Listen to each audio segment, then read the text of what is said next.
Pasensya mga taga-subaybay ni Professor Swami dahil wala siya ngayon. Malakas kasi ang ulan dito sa Cebu. So ako na lang muna ang nagbibigay update sa inyo tungkol sa mga kahulugan ng mga panaginip. At tatalakayin natin ngayon ay mga hayop sa panaginip. Una, kung nanaginip ka ng baka, ito ay nangangahulugan na magkaroon ka ng angat o aangat ka sa iyong pamumuhay. May darating na kasaganaan,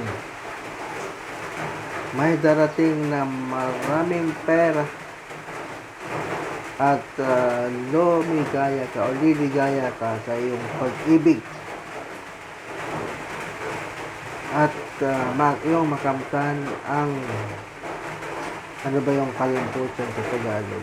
Tagumpay sa iyong mga panaginip.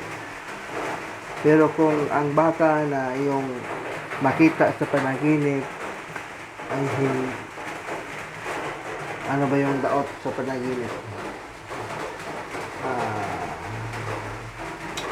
Daot. Ano ba yung daot? Yung hindi mataba. Yun, hindi ko lang makuha yung exact term. Hindi mataba.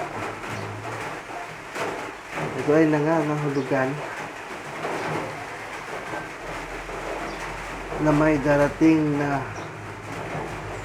kawadun sa Tagalog, kahirapan. Yun, may sakit at karamdaman na darating at mabagsak o babagsak ang iyong hanap buhay. Yun ang kahulugan sa baka sa panaginip. Sa kabayo naman, kanding mo sa Tagalog yung goat. Bahala na kayo, basta kanding. Ang kanding sa panaginip ay nangangahulugan na mayroong magandang balita sa iyong pamumuhay. Aangat ka sa iyong aangat ka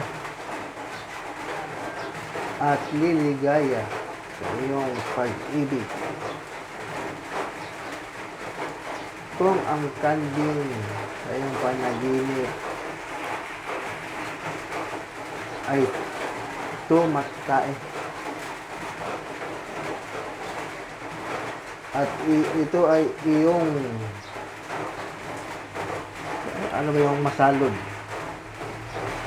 yun bang galing sa kanyang puwitan tapos hindi nahulog sa lupa dahil mayroon kang inilagay na panangga. Yun ang Tagalog sa masalod. Ito ay nangangahulugan na ora mismo may matatanggap kang pera.